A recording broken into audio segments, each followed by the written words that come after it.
Hello children's, आज हम लोग सबसे पहले सर्वनाम पढ़ेंगे। ग्रामर में जो आता है सबसे पहले आता है सर्वनाम। सर्वनाम की परिभाषा तो आप सभी लोग जानते होंगे कि परिभाषा क्या होती है। जो शब्द संज्ञा के स्थान पर प्रयोग किए जाते हैं उन्हें हम सर्वनाम कहते हैं, जैसे कि मैं, तुम, मुझे, वह आदि। ये सभी क्या है, उदाहरण हैं सर्वनाम के। अब आते हैं कि सर्वनाम के कितने प्रकार के भेद होते हैं। सर्वनाम के 6 भेद होते हैं।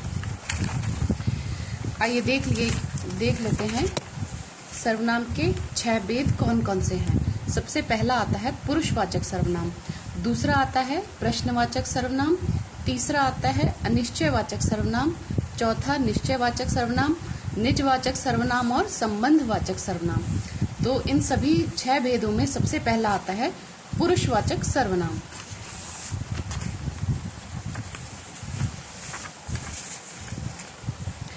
पुरुषवाचक सर्वनाम क्या होता है? बोलने वाले, सुनने वाले तथा जिनके बारे में बात हो रही है उनके लिए प्रयोग होने वाले सर्वनाम पुरुषवाचक सर्वनाम कहलाते हैं। तो पुरुषवाचक सर्वनाम के 3 भेद होते हैं। पहला है उत्तम पुरुष, मध्यम पुरुष और अन्य पुरुष। अब दूसरे नंबर पर आता है प्रश्नवाचक सर्वनाम। जिस सर्वनाम का प्रयोग प्रश्न पूछने के लिए किया जाए उसे हम प्रश्नवाचक सर्वनाम कहते हैं। उदाहरण में जैसे कि वहाँ कौन है, तुम क्या मांगते हो, तो ये प्रश्न पूछे जा रहे हैं, तो यह क्या है, प्रश्नवाचक सर्वनाम है। अब आते हैं अनिश्चयवाचक सर्वनाम। अनिश्चयवाचक सर्वनाम क्या होता है? अनिश्चयवाचक सर्वनाम अनिश्चित व्यक्ति या वस्तु के लिए जिस सर्वनाम का प्रयोग किया जाए उसे अनिश्चयवाचक सर्वनाम कहते हैं। उदाहरण में जैसे कि कोई उधर खड़ा है, उसे कुछ दे दीजिए, तो ये है अनिश्चयवाचक सर्वनाम। फिर आते हैं चौथे नंबर पर निश्चयवाचक सर्वनाम। क्या होता है? जिस सर्वनाम से दूर अथवा पास की किसी वस्तु के निश्चय का ज्ञान हो उसे निश्चयवाचक सर्वनाम कहते हैं। जैसे कि उसका विश्वास मत करो, वह धोखेबाज है।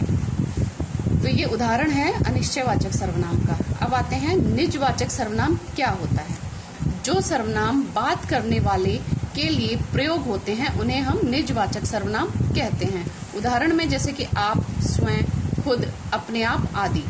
ये उदाहरण में यह कार्य मैं अपने आप कर लूंगा, यह उदाहरण जो है वो है निजवाचक सर्वनाम का।